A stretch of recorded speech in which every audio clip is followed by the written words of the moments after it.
आगे नितिन योट को डराने के लिए कुछ गुंडे भेजता है, जिस चक्कर में योट का एक्सीडेंट होते होते बच जाता है। तो योट किटी को कॉल करती है और उससे हेल्प मांगती है। आगे किटी भी वहाँ पर आ जाता है और वहाँ के सारे मामले को संभालता है। उसके बाद किटी योट से पूछता है कि आखिरकार ये सब क्या चल रहा है। तो योट उसे पूरी बात बता देती है। तो किटी कहता है तुम्हें इस तरह अपनी जान को मुश्किल में नहीं डालना चाहिए। तुम्हें पता है ना कि नितिन कितना खतरनाक है और तुम उससे पंगा ले रही हो, तुम्हें उससे दूर ही रहना चाहिए। तो योट कहती है मैं नितिन से दूर नहीं रह सकती, क्योंकि मेरी बहन की जान खतरे में है और मैं किसी भी कीमत पर नितिन को हरा कर रहूंगी और अपनी बहन को उसके चंगुल से बाहर निकाल कर रहूंगी, चाहे उसके लिए मुझे कुछ भी क्यों ना करना पड़े। तो किटी कहता है मैं तुम्हारी फीलिंग समझता हूँ, लेकिन फिर भी अपना ख्याल रखो। और हाँ, कल से मैं तुम्हें अपना ड्राइवर भेज दूंगा, उसके साथ तुम हॉस्पिटल जाना और हॉस्पिटल से वापस आना, समझी। तो योट कहती है इसकी कोई जरूरत नहीं है। तो किटी कहता है मैं तुम्हारा दोस्त हूँ और मेरा इतना तो हक बनता है कि मैं तुम्हारा ख्याल रख सकूँ। तो योट को मजबूरन किटी की बात माननी पड़ती है। अगले दिन किटी का भेजा हुआ ड्राइवर योट को लेने के लिए आता है और ये ड्राइवर वही होता है जिसने योट की माँ का एक्सीडेंट किया था। कि तभी एक पास्ट की स्टोरी दिखाई जाती है, जहाँ पर इस ड्राइवर को बहुत ही पछतावा हो रहा होता है कि उसकी गलती की वजह से एक बेटी अपनी माँ से दूर हो गई। तो वो अपनी इस गलती का पश्चाताप करने के लिए हर जाने के तौर पर वलाई को पैसे भी देता है, पर वो उसके सामने नहीं आता, क्योंकि उसमें इतनी हिम्मत ही नहीं होती कि वो वलाई का सामना कर सके और उससे माफी मांग सके।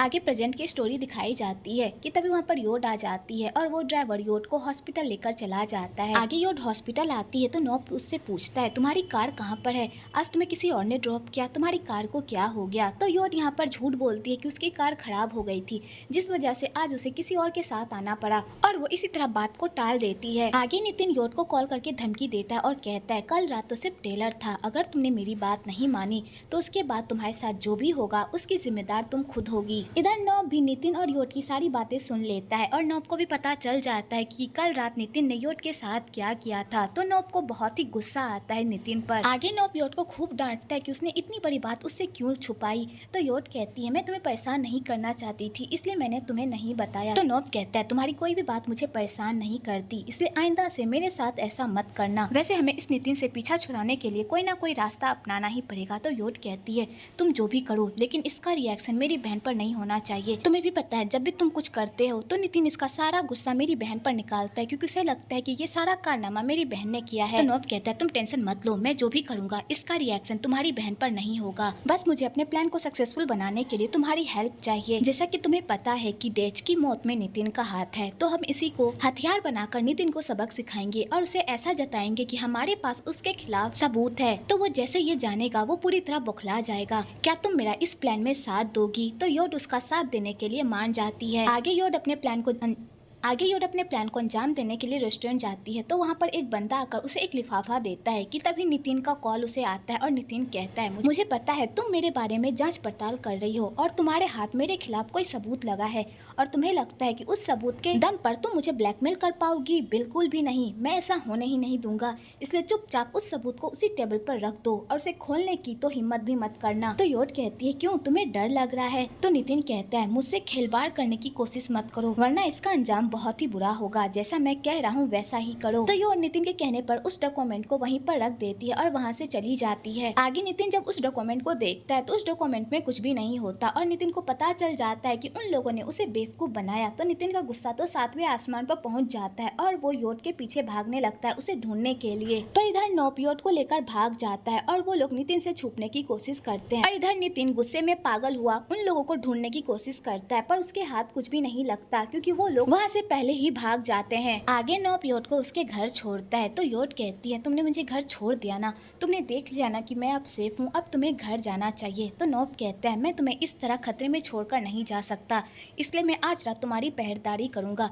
क्योंकि मुझे नहीं पता कि नितिन कब आकर तुम पर हमला कर दे और मैं तुम्हें इस तरह खतरे में छोड़कर नहीं जा सकता। तो योट कहती है तुम्हें मेरी टेंशन लेने की कोई जरूरत नहीं है, तुम्हें मेरी बहन की टेंशन लेनी चाहिए, क्योंकि वो तुम्हारी जिम्मेदारी है, मैं नहीं। तो नॉब कहता है तुम्हें जो समझना है समझ लो, लेकिन मैं यहाँ से नहीं जाऊंगा। तो योट भी परेशान हो जाती है और कहती है तुम्हें जो करना है करो, तुम्हें यहाँ रहना है तो रहो। और योट ये कहकर वहाँ से चली जाती है। आगे योट फिर से नॉब को समझाने की कोशिश करती है कि तुम यहाँ पर नहीं रह पाओगे, तुम अपने घर चले जाओ, पर नॉब जाने का नाम ही नहीं लेता और सोफे पर जाकर सो जाता है। तो योट भी उसे उसकी हालत पर छोड़कर वहाँ से चली जाती है। आगे नॉब सो जाता है तो योट आधी रात में नॉब के पास आती है और उसे कम्बल ओढ़ाती है और वो नॉब को बड़े ही प्यार से देखती है कि तभी नॉब के फोन पर वलाई का कॉल आ जाता है।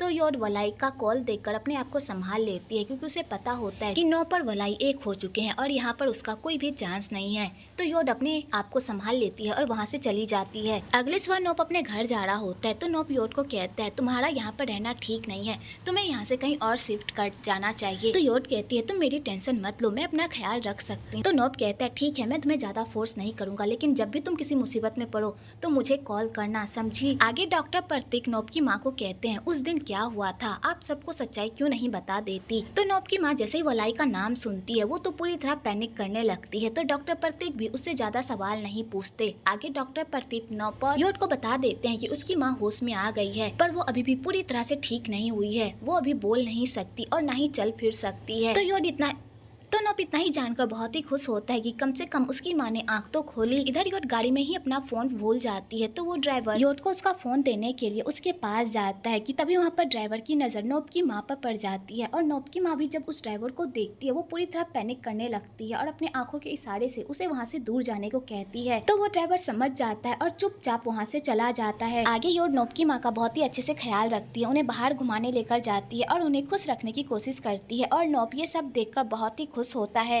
आगे नोप योड को कहता है थैंक यू सो मच योड, मेरी माँ का इतने अच्छे से ख्याल रखने के लिए, और मेरी माँ धीरे धीरे ठीक हो रही है और जैसे ही मेरी माँ ठीक हो जाएगी तुम यहाँ से चली जाओगी, क्या तुम यहाँ पर रुक नहीं सकती। तो योड इस बात का जवाब देने ही वाली होती है कि तब उधर से वलाई आ जाती है उन दोनों के बीच में कबाब में हड्डी बनकर, और इन दोनों की बात बीच में ही रुक जाती है। आगे वलाई नोप को सारे शेयर होल्डर्स के नाम दे देती है। तो नोप कहता है वलाई तुम टेंशन मत लो, मैं नितिन को उस हॉस्पिटल से निकाल कर फेंक दूंगा और उसने जितने भी पाप किए हैं उन सब की उसे सजा मिलेगी। तो वलाई ये सब सुनकर खुश हो जाती है और वो वहाँ से चली जाती है। आगे वलाई की नजर नोप की माँ पर पड़ जाती है तो नोप की माँ जैसे ही वलाई को देखती है वो तो पूरी तरह डर जाती है। तो वलाई इसी मौके का फायदा उठाकर नोप की माँ को अपने साथ लेकर चली जाती है और वलाई नोप की माँ को खूब डराती है और धमकाती है कि तुमने जो मेरी माँ के साथ किया है उन सब की सजा मैं तुम्हें चुन चुन कर दूंगी।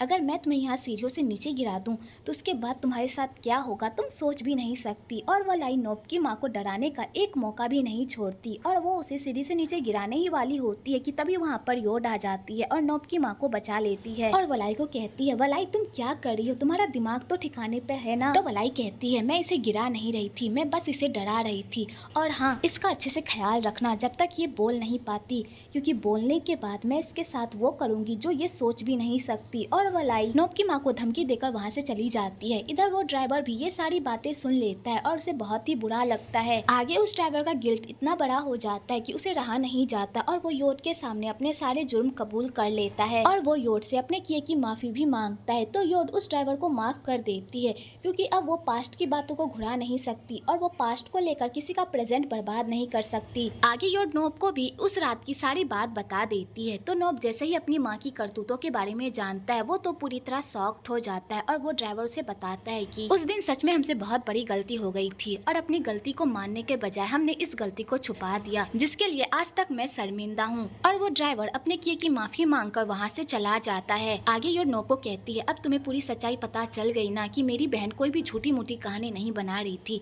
वो सच में इस दुख से गुजरी थी जिस वजह से आज वो ऐसी बन गई है। मैं ये नहीं कह रही कि मेरी बहन सही है, उसने बहुत ही गलत किया है तुम्हारी फैमिली के साथ, लेकिन तुम्हारी माँ ने भी हमारे साथ बहुत गलत किया है। और योड ये कहकर वहाँ से चली जाती है। तो बेचारे नोप के पास कुछ कहने के लिए ही नहीं होता। आगे नोप ये बात सबको बता देता है तो जैन को इस बात पर बिलीव नहीं होता और उसे लगता है योड और वलाई मिलकर एक कहानी बना रहे हैं उन लोगों के खिलाफ, और जैन सबको योड और वलाई के खिलाफ भड़काने की कोशिश कर तुम्हारी माँ ने कोई भी जुर्म नहीं किया है, प्लीज अपनी माँ को गलत समझना बंद करो।